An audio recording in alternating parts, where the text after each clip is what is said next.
the cleanest of clean finishers from the best on the planet. It's time for the biggest sports stories. Liverpool, the champions of Europe, are top of the world.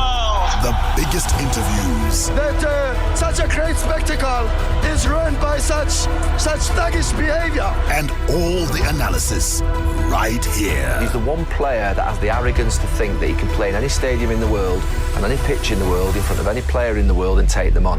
Every weekday, it's my sport, it's your sport. It's ZiFM Sport. Let's join the team for the biggest show in the world of sport on ZiFM Stereo. My station, your station. It's a very good evening. This is ZiFM Sport on a Tuesday. The team is here to deliver yet another great edition of ZiFM Sport. They are Mike Madura, Mark Pozzo, Alois Bunjira. My name is Barry Manandi, and of course on production, as always, is Sean Tafirinyika. What can you look forward to while on the home front? According to sources, ZiFA has secured Orlando Stadium as the venue for the Warriors 2021 AFCON qualifier against the Desert Foxes of Algeria, while the association continue to sell the nation a dummy that they are battling to have the match played in Zimbabwe. That and so much more. It'll be very interesting to hear the studio team's thoughts on that one. We have our weekly staple, the Formula One report, which is proudly brought to you by Zimoco, where ahead of the season opener at the Australian Grand Prix, Toto Wolff has dismissed suggestions Formula One is becoming less attractive as a result of Mercedes' recent domination. We'll also have a chat with Zimoco Business Development Manager Manfred Chaniwa, who will join us live in the studio. And in around the world in 60, Joe Marler has been cited for bad sportsmanship following his skirmish with Wales captain Alan Wynne-Jones.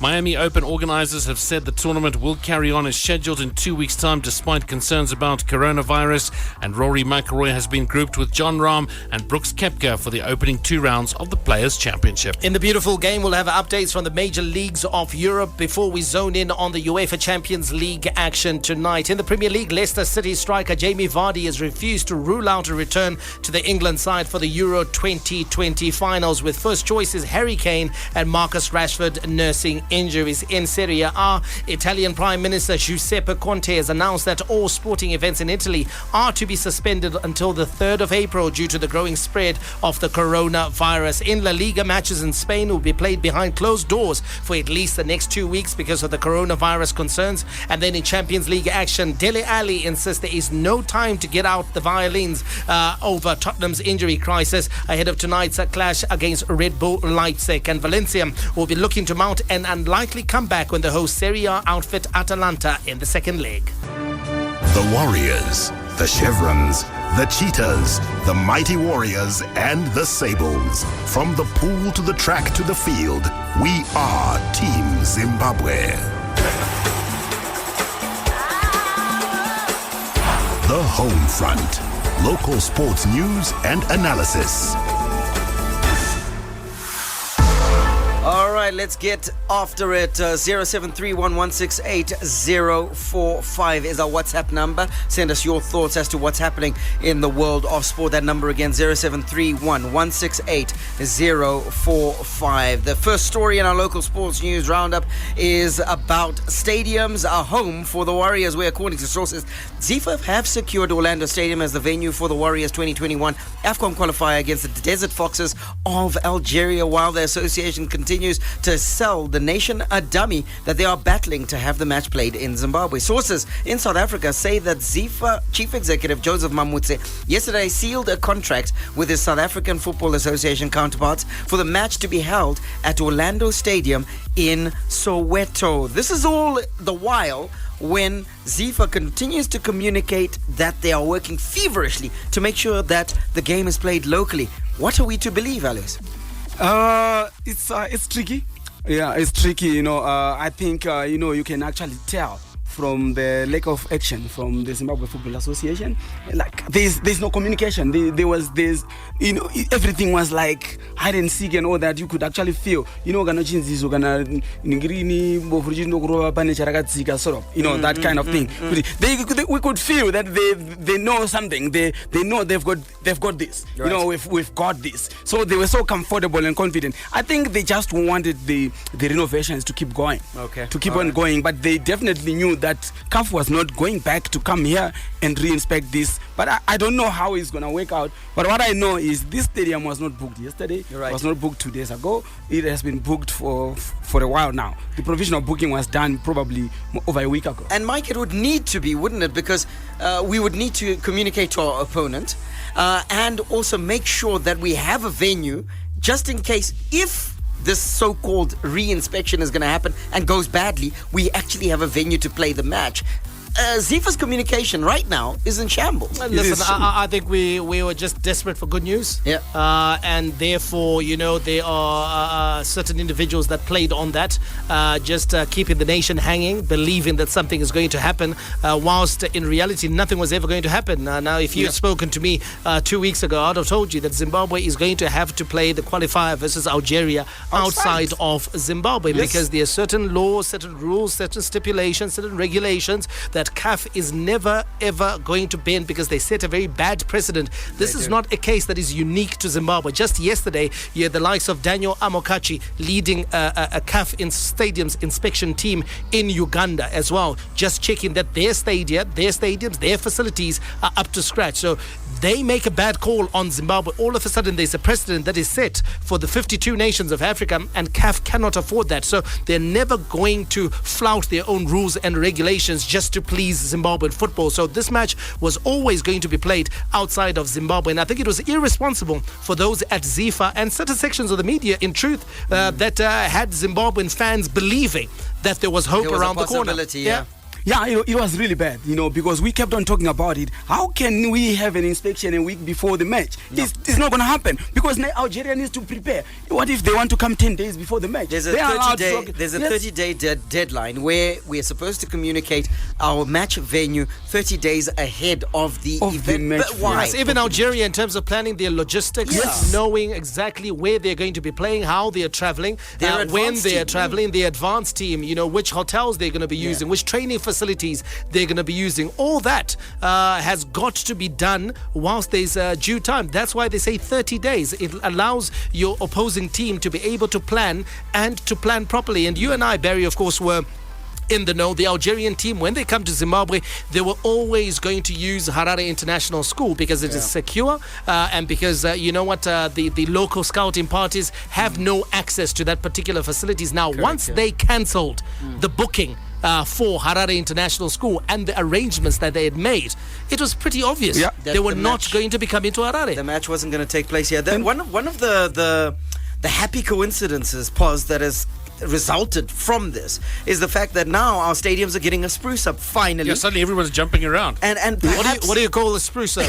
Is it the guys that you've got on brooms sweeping the grass at the National Sports Stadium? That's not a spruce up. That's a clean up. A spruce up is bucket seats. That's proper.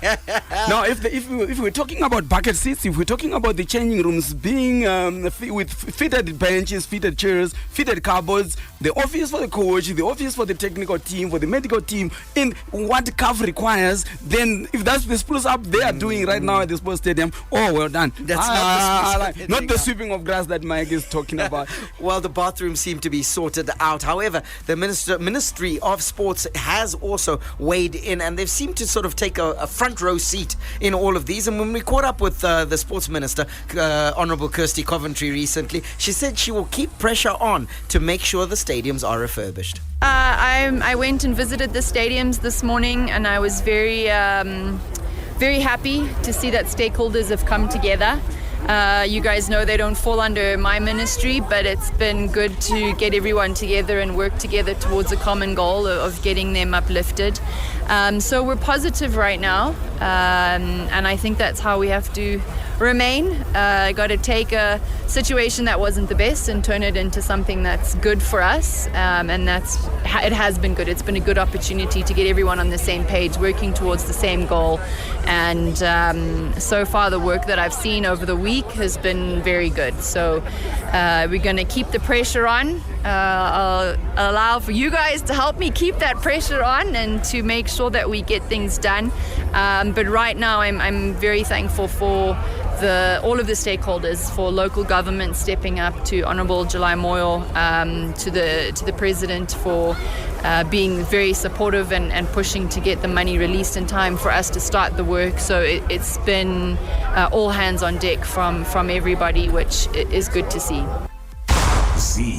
Well, as of this morning, the ownership of the stadium has actually changed hands. The Ministry of Youth, Sports, Art and Recreation has taken over ownership of the National Sports Stadium. The stadium, built in 1987, has been owned by the local government, Public Works and National Housing Ministry from that time. And Honourable Kirsty Coventry confirmed the same on her Twitter handle this morning, saying it has been agreed that ownership and operations of the National Sports Stadium in Zimbabwe will be transferred to the Ministry of Youth, Sports, Art and Recreation. We have the experience and the passion to use this opportunity for Zimbabwe to become a sporting powerhouse. So it's now owned by the Sports Ministry, which you got to say probably is the right thing to do. Your thoughts on this, Pos? Yes, I think it's a good move, but now it's to get in place all the other bits that go with it. To make sure, one, the maintenance of the stadium is done. To basically look at the stadiums in South Africa and say, well, if these are managed properly, we need to manage ours properly. So I think it's a good move. I think under the watchful eye of that ministry, but they're going to have to put in place all the correct measures to ensure that they make the correct they make the correct revenue. They put in the right facilities, turnstiles, bucket seats, whatever the requirements are. Make it an international world-class facility. And you know what? Even if you have to sell naming rights to the stadium, so be it. It's going to generate money that's going to help. Sure. The refurbishment. But Mike, your thoughts? You happy?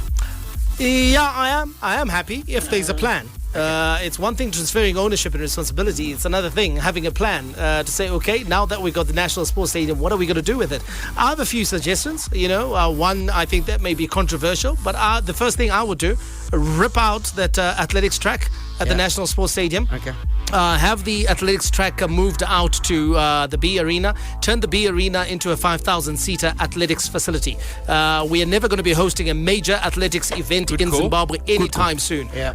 And you're never going to be having 50,000 athletics fans at the National Sports Stadium. The National Sports Stadium, the surface, is actually quite large to be able to play cricket in. Sure. Okay, so turn that into a multi-use facility.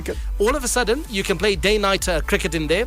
All of a sudden, you can play rugby in that particular facility, and then it becomes truly a national sports stadium. Okay, renovate the whole place, put bucket seats. I know it's going to bring the seating down a bit from the 60,000 to about 50,000, but that is a good number. Yeah, I mean, it's still a good number. But remember, the bottom side, the bottom place is also more seats as well. More seats as well. Then all of a sudden, you now have the capacity to hold a lot more events that will be able to attract a lot of partners and investment, Barry, rather than National Sport. That National Sports Stadium was a marvel in the 80s. It was, yeah. It no longer is 40 years on. It's a relic. It's a relic. I chaps, have a slight struggle with this, because I'm asking, where's the money going to come from? That's why I say, do they have a plan? Yeah, the Ministry of Local Government, Public Works and National Housing has money to do renovations like they were doing. Do they, Barry? Because if they had the money, they would have done the renovation. Ministry of Sport does not have the vote in the budget to do the renovations that are required at this facility. Is perhaps Kirsty not looking at external investment? Perhaps. Because surely she's got the partnerships and the relationships. I'd like to think that she may be able to get a few people on board. That's if, Barry, that's if government is willing to let go. You and I had a discussion around this in terms of control, retaining control around facilities. I think you've got to reach a point where you say, okay, you know what? We need guys to partner with, guys who will be able to invest to rehabilitate these facilities and get them up to scratch. But then we lose control. And what we retain is perhaps shareholding in an enterprise that is now perhaps semi-private in nature. My belief is, and will always be, that government should be a facilitator, not an operator. How is it, guys? Elvis Tibulayo Pomba Moyo, WPF. This is The Bomb. All Africa heavyweight champion 2-time. You are listening to ZiFM Sport. Moving on with the rest of our local sports roundup, we'll start with boxing. Former World Boxing Federation WBF African heavyweight champion Elvis Moya's hopes of a fight in Germany suffered a blow after he failed to get a visa. The South African-based Zimbabwean boxer was billed to trade leather with Ukrainian-born heavyweight boxer Alessandro Zakokowski in a non-title fight on the 28th of March. A disappointed Moya, popularly known as the Bulawayo Bomber, said the fight has been rescheduled to the 23rd of May. To volleyball, and the Zimbabwe Volleyball Association is hopeful that the national women's beach volleyball team will qualify for the 2020 Tokyo Olympic Games by winning at the CAVB Continental Cup second round tournament that started today in Uganda. The CAVB Continental Cup is being used as the qualifier for beach volleyball ahead of the Tokyo Olympic Games. The final qualifying leg will be played in Nigeria in June, leaving Zimbabwe needing to win in Uganda to keep their Olympic Games hopes alive. To the Castle Lager Premier Soccer League, where ZPC head coach Godfrey Tamarepi is looking ahead to the 2020 Castle Lager Premier League season with optimism, despite a massive player exodus that hit the club. The Power Utility side lost 21 players, including Tino Tende Chionye, David Timorangira, James Marufu, Nigel Makumbe, Tawanda Nyamandewe, Talent Chamboko and Boniface Subere, as well as Future Sibanda, amongst others. Reasons for such a massive exodus have remained a mystery, even for the coach, but the gaffer believes he has reassembled a squad that will give rivals a good run for their money. International Sports News Roundup, where the world comes out to play. From sunny Melbourne to the streets of Monaco, the deserts of Bahrain to the jungles of Brazil, get up to speed on the Formula One Report.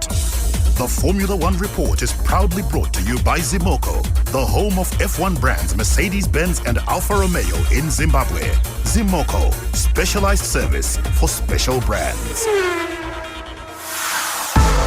Zimoco certainly is specialized service for special brands, and they deliver the Formula One report this and every single Tuesday right here on ZiFM Sport. Today, we're proud to have in the studio the business development manager over at Zimoco. That is Manfred. Manfred, good evening. Welcome back to ZiFM Sport, buddy. Good evening. How are you doing, man? Strong as an ox, kicking like a donkey. And happy birthday. Thanks, bud. Appreciate that. So, apparently... How old are you now? How old are you now? How old are you now, dear Barry? Come on. I'm not answering. Come on. 62? 43.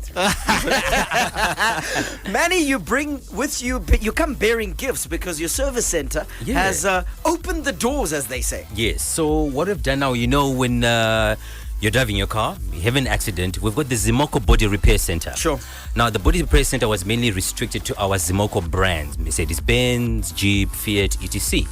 But with time going on, we realized that, you know what, we need to expand our services to other brands. Yeah. So now when you have an accident, get your quotes, come through to Zimoco. We now repair those cars in our Body Repair Center in Douglas Road. So you can repair a Nissan, for instance. Nissan, Toyota, Ford, all the other brands. We can actually look at them. Mazda, Isuzu. The works. And why should I come to you? Like, do you have the state-of-the-art color matching facilities? Why would I choose Zimoco? As you know, we excel in excellence. We've been servicing and repairing the most famous brand in the world, Mercedes-Benz. Sure. We were the best equipment in the system to actually look after those vehicles. So we have the expertise in terms of looking after any other brand.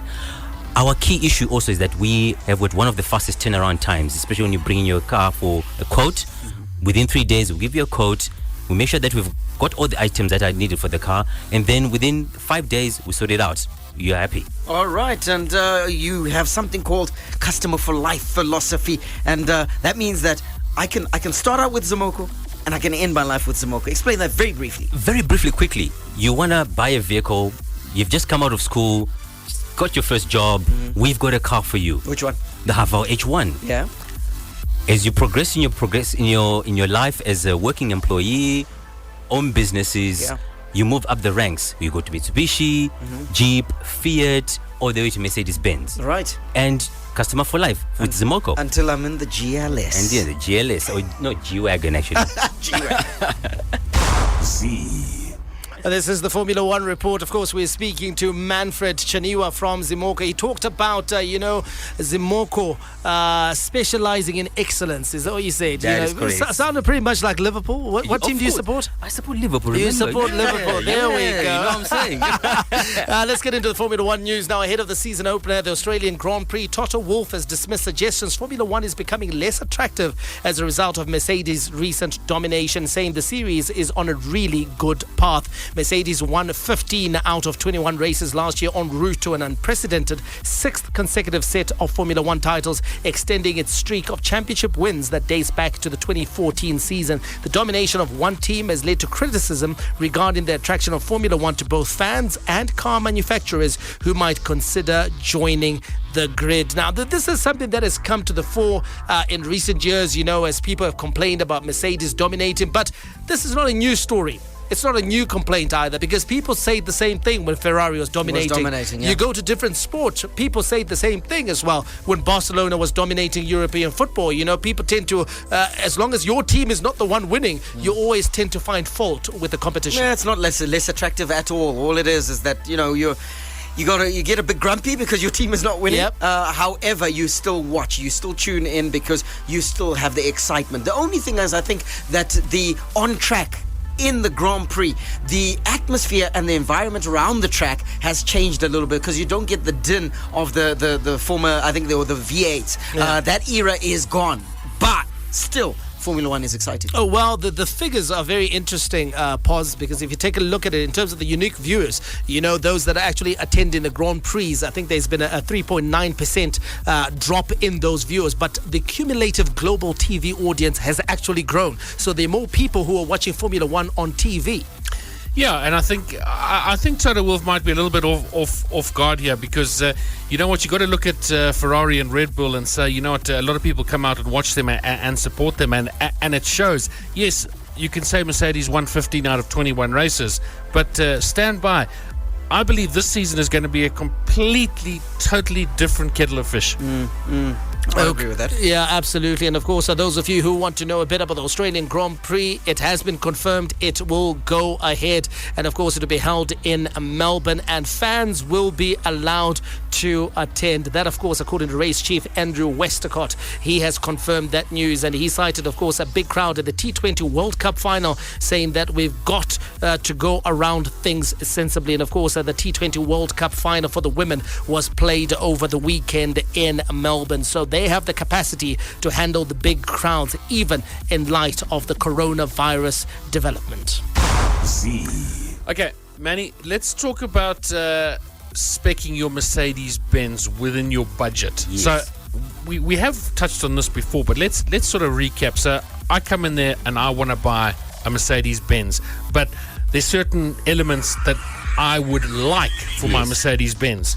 In other words, I would like certain color interior, or I would like no sunroof. I want a specific color. How does one go about that? So the perception is always that Mercedes-Benz is expensive, but in reality, if you come in and sit with one of our expert sales team, you can actually sit down and spec a vehicle within your budget. So we've got to remember a whole range of cars from the A class all the way to the S class, GLA to the GLS. So as you come into the showroom, you can actually sit with the guys and say, look, you know what? These are the key things I want in my car. You spec it, we price it, and you'll be shocked sometimes that it's actually well within the budget that you've actually planned for. How far can you sort of take some of these specs? I mean, well, remember, a car still needs to have wheels, the door handles. That's a good start. no, really, that is a good start. That makes sense, Manfred. And an engine. So at least you know that those things have to be there. Yeah. Then we take it from there, your trims. So you can actually take a rim. Spec up a rim that is within the budget. So sometimes you go for the basic rim. Some of them are no cost option. Surely when you're buying a Mercedes-Benz, budget is not open for discussion. To be honest with you, yes, it's not a discussion, but sometimes you do want to be in a Mercedes-Benz. You do want to get into a Mercedes-Benz, but at a budget, and it's very possible. It's very possible. Okay, let's look at the other side of the spectrum. Yes. Does it also then follow that if budget is not an issue for me, I can spec my Mercedes to the highest possible spec. I can get the diamond-studded. That is very true. Rims. Exactly. I can do it. Gold plated. They can work both ways. Pimp my ride. Exactly. The Formula One Report is proudly brought to you by Zimoco, the home of F1 brands Mercedes-Benz and Alfa Romeo in Zimbabwe. Zimoco, specialized service for special brands. ZiFM stereo is untouchable. Around the world in 60 seconds. International sports news. We take off in London with that story that we did touch on yesterday. Joe Marler, the English rugby player, we can confirm has been cited for bad sportsmanship following his skirmish with Wales captain Alan Wynne-Jones. In a heated encounter at Twickenham, the England prop appeared to grab Wales captain Jones by the genitals during the first half of England's 33-30 home victory in the Six Nations. The incident went unnoticed on Saturday, and after the game, Jones called for World Rugby to look into the grab from Marler. A disciplinary hearing will take place on Thursday. In news from Northern Ireland, Rory McIlroy has been grouped with John Rahm and Brooks Koepka for the opening 2 rounds of the Players' Championship. McIlroy, looking to become the first player in history to claim back-to-back victories at TPC Sawgrass, has been given a marquee 3-ball with the 2 players immediately below him in the world rankings. The Northern Irishman arrives at the PGA Tour's flagship event on the back of 7 consecutive top 5 finishes worldwide, with McIlroy looking to replicate last year's dramatic one-shot victory. And in Miami, where we touched down, Miami Open organizers have said the tournament will carry on as scheduled in 2 weeks' time, despite concerns about coronavirus. The status of the 2-week tournament, featuring players from over 40 countries, comes after the prestigious Indian Wells event was called off at the last minute because of concerns about the spread of the virus in Southern California. The announcement came Sunday night after many players were already in the desert practicing. The big leagues, the big teams, the big players. The beautiful game on ZiFM Sport. All the rivalry. Here is Harry Kane for Tottenham. Oh, what a goal! A classic derby goal from Harry Kane. Catch him if you can. All the stars. Back heels Liverpool 2 in front. Talk about impudent.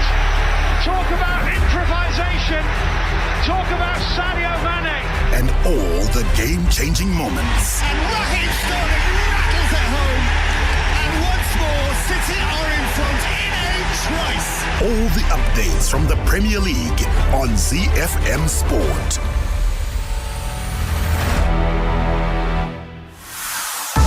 Leicester City striker Jamie Vardy has refused to rule out a return to the England side for Euro 2020, with the first choices Harry Kane and Marcus Rashford nursing injuries. But the 33-year-old said he has not discussed it with national coach Gareth Southgate. Vardy, who retired from England duty following the World Cup in 2018, is the Premier League's top scorer this season with 19 goals following his brace in last night's 4-0 win over Aston Villa. Vardy, who came off the bench last night, says he was delighted to be back on the scoring sheet.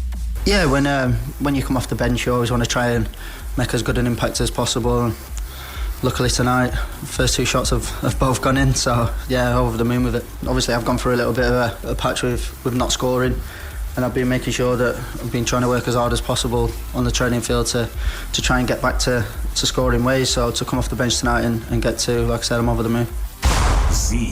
All right, now, Bunj, the England infirmary, in inverted commas, looks like who's who, because you look at Harry Kane, although he's back in training, he hasn't played since New Year's Day because of a hamstring tear. Rashford hasn't played for Manchester United since January the 15th. He's got a back injury. Tammy Abraham from Chelsea, another attacking option for England. He's currently out with an ankle injury. It's ridiculous. Jamie Vardy, top of the scoring charts, retired. Why did he retire there? Was he frustration? He wanted to lengthen his career, in truth. Oh, is it? Yeah. He wanted less games for less games. Okay. Yeah. Also heard he wasn't satisfied with playing backup. Yeah, that's what I Coming off the bench too much. I thought it was frustration more than he felt he was good enough to be playing and to be playing more of a role than the 7 minutes and the 3 minutes that he was being asked to think. He was bang on form. He is. Player of the year. Yeah. You know, he was top goal scorer. He was doing all the right things. And so I think he felt that just on the back of form, he deserved to be picked. And unfortunately, that doesn't change, does it, Pos? Because you look at it, Harry Kane's back in training. If Harry Kane is fit, he plays. He's captain. Yeah, without doubt. I mean, and I'm sure that's Gareth Southgate's top plan is to get his man ready for, especially for the Euros coming up. That's the most important thing. So yeah, look, I think Vardy will, as Mike said, play second fiddle again. Should he come back in the England setup? But you know what? I wouldn't cut off my nose here. If I was Vardy and Gareth Southgate gave him a call, you know what, I'd pick the phone up and say, I don't ready. think it's coming, though. I think the reason why he's delaying it, he wants to see if those main striking options are going to be available. Yeah. If those main striking options, let's say two of them, if Rashford and Kane are both available, well, then he's not going to call him up. I think he's not going to come. But if only one is available, then he knows that he's gonna have a role to play. Yeah. He certainly will have a role to play. But Mike, when they're coming, they might not be fully fit and all that. I think he should take his chance as a player. Southgate is loyal. Take a chance. Get one chance to play. You know, sometimes that's all you need. You only need a chance to play. Get your 45 minutes. If Southgate, get on running. But we've seen it with Southgate. Southgate sometimes does not respect form. Because if you went on form right now, who would be playing in England's midfield, for example? In midfield, it will be Jack Grealish and James Maddison. Yes. Those will be your two starters with Jordan Henderson behind them. So he doesn't reward form. So Vardy knows it. That, you know what, I could go in there and I still won't be rewarded. I'm glad you bring up those two players, and I want to get your thoughts very quickly, boys. Right now in England, they're talking about Jack Grealish or James Maddison. In your view, who should go to the Euros? Jack Between the Grealish. two. If I have to pick it's one, either or. You have to pick one. I'll pick Maddison. Maddison, why? I think Maddison is a bit more polished. Than Grealish? Nah. Yes. No, Look, Grealish, he plays. He's more individualistic. He runs a lot with the ball. Is that not because of the team he's playing? I don't know. So I'm judging him with the way he plays for Aston Villa. He runs a lot. In modern football, you're not allowed to spend so much time on the ball like he does. He keeps the ball too long, and for a team that wants to play quick football, that wants to pass it around, it's good for Aston Villa because everybody, Makamba and all that, they give him the ball and they stand. They wait for him to just do what he can. But is that not a reason why he plays like that? I don't know. He's got midfielders who are not capable. I'm judging him with the way he plays. I haven't seen him playing in a situation whereby the ball is getting knocked around. You know, when he is playing swiftly, quick passing move, pass and move. I haven't seen him. And with modern game where it's going now, running with the ball is not. I'm going with Jack Grealish without a shudder of a doubt. Yeah. That guy, for me, even at Liverpool, I'd get him. He'd be in the starting lineup week in, week out. Yeah, he is. Barcelona, he'd be in the starting lineup week in, week out.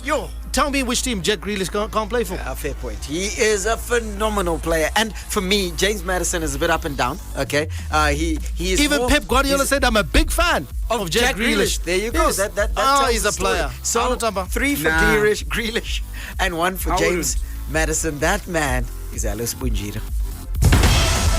The league that makes football oh so beautiful. Where artistry and strokes of genius are the order of any day. Where the game is played with a smile and the little master creates his magic. All the news from the Spanish La Liga on ZiFM Sport. Right, let's go to Spain, where matches in Spain will be played behind closed doors because of coronavirus concerns. La Liga announced its ruling will affect the next 2 rounds of fixtures. The league said it acted on guidance from Spain's Ministry of Health. Barcelona's Champions League match against Napoli on next week will also be played at an empty Nou Camp. They're coming thick and fast, these behind closed doors fixtures. Bunja, it's the second Spanish-Italian Championship League fixture at which supporters have been banned. Valencia versus Atalanta tonight. That game is behind closed doors. Sevilla's match against Roma and Getafe's game with Inter Milan in the Europa League have suffered the same fate. Yeah, it's really sad for world football and for the world in general. You know, this coronavirus is actually devastating and it's just destroying everything. The economies and the business, whatever it is, it's just destroying everything. It's just changing everything, and it's very sad. We just pray to God that this virus is actually controlled and something happens so that it can stop spreading. Yeah, it's a very interesting one. I wish, would just, let me not say this. A lot of church people would be offended. So say it. God, but you read the story last week, isn't it, of the Nigerian pastor who claimed to have the healing anointing. I think he nipped over to China and it didn't end well for him. It didn't end well. He ended up in hospital. Because of corona? Because of corona, yes. Oh, shame. Yeah, he had said that he was going over to China to battle the thing. Let's sort this out. I can sort this out. just some anointing oil mate. and a few wristbands and we're done. Mate, you need to chill. The Nerazzurri, the Black and Blues, Inter Milan. It's Romelu Lukaku, and it was never in doubt. He's a beast at the best of times, but this season he has become a monster. The Giallorossi, the Yellow and Reds, AS Roma. Belotti has a go! Tremendous hits! That's what he's capable of. La Viola, the Purple Ones, Fiorentina. Brock Ribery seals a glorious win for Fiorentina with a sumptuous goal at San Siro. The Bianconeri, the Black and Whites, Juventus. Ronaldo seals yet another 3 points for Juventus. Tough yet colourful. The best of Italian football on Z. More and more corona-type news from the world of football. Italian Prime Minister Giuseppe Conte has announced that all sporting events in Italy are to be suspended until the 3rd of April due to the growing spread of the coronavirus. Italy's top sports body, the Italian Olympic Committee, had earlier called for all sport to be blocked until the beginning of next month and asked the government to issue a decree to enforce the measure. Now, Serie A, of course, had resumed on Sunday with 5 games played in 5 empty stadiums. 12 rounds remain, with 8-time defending champions Juventus holding a 1-point lead over Lazio at the top of the table. Now, around 16 million people in the northern part of the country are in lockdown due to the rapid spread of the virus, and Italy has been the European country worst hit by the coronavirus so far, with over 9,000 confirmed cases and 463 deaths. We are your station of choice, the People's Station, ZiFM Stereo. The Champions League is back and Tottenham is in action. Dele Alli insists there is no time to get out the violins over Tottenham's injury crisis ahead of tonight's Champions League clash against Red Bull Leipzig. Spurs were dealt a fresh blow when Jose Mourinho confirmed Steven Bergwijn is unlikely to feature again this season with an ankle problem before the second leg tie at the Red Bull Arena, in which they trail 1-0. Dele Alli has challenged Spurs squad players to step up. Football, it's obviously very disappointing, but this isn't a time to, try and sort of get our violins out. We have to step up. We have to, deal with these situations. It's all a part of it. As disappointing as it is, but we have to show our character now as a team. The depth we have in the squad, everyone needs to step up. The players that, maybe haven't been playing as much need to come through and, show why they're here and take their opportunities. So. Z. Tottenham has no time to sob about those missing. Whoever's available has got to do a job at the Red Bull Arena, because they'd fail to turn this over. They're out of the Champions League, and that'll mean that no trophies this season. Yeah, absolutely, no trophies. Just like there have been no trophies there for the last 12 years. So that's not. It's not news. It's not a new thing, Barry. It's not news that there are no trophies at Spurs. However, I want to say this, guys: a lesser manager than Jose Mourinho would have been fired. I agree. A long time ago. I agree. Jose Mourinho's reign at Tottenham has been a big disappointment. Yep. It's been a big letdown, especially for the fans. Remember, the fans were all not on board with this appointment. A large section of fans at Tottenham didn't want Jose Mourinho as their manager. And I think those are beginning to feel somewhat vindicated because the results have not gone. I think he started on an initial high, but the signs were there because his team was conceding a lot of goals. Yes, they were scoring a lot of goals and winning 4-3s and 3-2s and scorelines of that nature, but they were soon found out. And then when they suffered the injuries to two key players, their season has just gone from bad to worse. And for me, this here might put Jose Mourinho under all sorts of scrutiny because he would have been knocked out of the FA Cup to lesser opposition. Even if you're missing two of your top players. When you play Norwich, you should be able to beat Norwich as Tottenham Hotspur. And now you get listen, that was a favourable draw. You know, if you looked at the teams that Bottom are left, of the table, Norwich. if you're looking at even in terms of the Champions League. You didn't get a Barcelona. No. You didn't get Bayern Munich. You got Leipzig. You didn't get Juve. You got Leipzig. That's one of the teams. Leipzig, Valencia, or Atalanta were the three teams that everyone was praying for. Salivating. You get Red Bull Leipzig. What do? You lose at home. That's terrible. And for me, if he's knocked out of the Champions League, I think even Daniel Levy will be thinking, you know what, I might have made a mistake. Bunch, you're a firm believer in Ndozwundrandi Gabor. From what you're seeing at Tottenham, are you seeing anything that Jose is trying to do? No, I haven't. Remember, I watched that game that I said the turnover. I couldn't believe the turnover. Spurs versus Chelsea. The turnover. They're not keeping. They were giving each other possession. They were playing ping pong. You know, I was like, what is happening here? This is not the football that I actually know. I don't know what exactly is happening. And like Mike said, they get knocked out of the Champions League. No FA Cup out by Norwich, and they don't even look like they will qualify for the Champions League as well. So now it's actually a disaster. The way things are going, Alois, they might not even qualify for the Europa League. Because Wolves is sniffing around. Sheffield United is there. Correct. And United is now on such a strong run of form together with Chelsea. They look like they're going to be competing for the Champions League. So it's going to be very difficult. I can't see Tottenham finishing in Champions League places. I don't think so. They have to fight for Europa. But a manager who isn't under pressure is that of Red Bull Leipzig. That's Julian Nagelsmann. Let's get his pre-match thoughts. Ich denke tatsächlich wenig darüber nach, wie es sich anfühlt. To be honest, I'm not thinking about beating Jose Mourinho. I'm thinking about beating Tottenham. I want to take the next step in this competition with my team. I'm not really thinking about this Mourinho versus Nagelsmann because this is not an equal competition. I mean, how many titles has Mourinho won over the years? As I've already mentioned, I have an under-19 Bundesliga title, the South German Championship, and the German Championship, and that's it. This is not an equal fight when it comes to the coaches, but it needs to be equal when it comes to the teams, just like it was in the first match. In that game, our concentration was a bit higher than usual. If we can replicate the same on Tuesday, then we can be happy about it.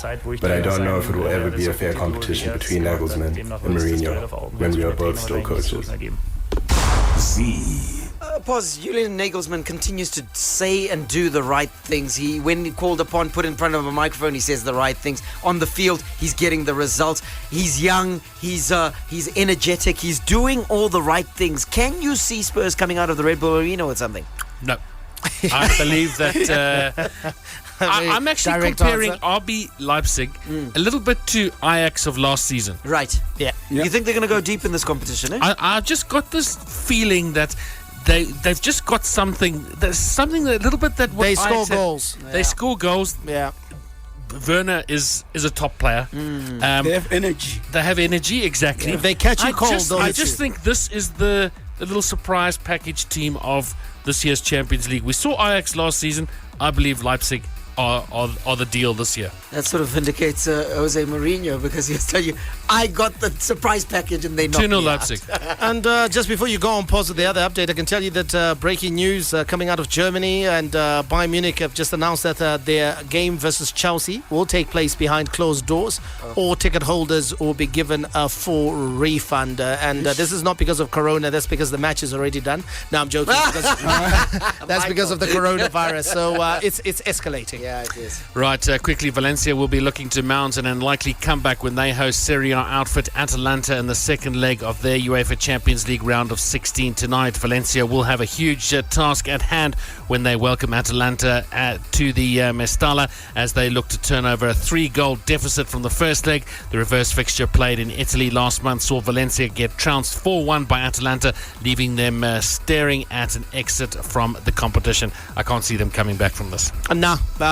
First of all, the first thing, if they hope to mount a comeback, they can't afford to concede. Because I think 3-0 is, to be honest, something that they can target. They can try and go for, but they need to keep it tight at the back. But we've seen Atalanta play. They are very attractive. They are very direct. They attack. And I fancy Atalanta will get on the score sheet at some point in the 90 minutes. They will score, making it almost impossible for Valencia to go through. It'll have to then be, 4-1 or 5-1? 4-1 for the penalties. 4-1 penalties. Then if they score 2, it's done. It's curtain. So this tie looks like it's over, but we've said that before, haven't we, gentlemen? And we've been horribly wrong. It's Champions League football. That's why we love it so much. You never know. That's why we love it so much. I'm going to keep one eye on this game. You never know what could happen. Hey, birthday boy. All right, we got to go. May God richly bless you. That's my story, and I'm sticking to it. Manande, out.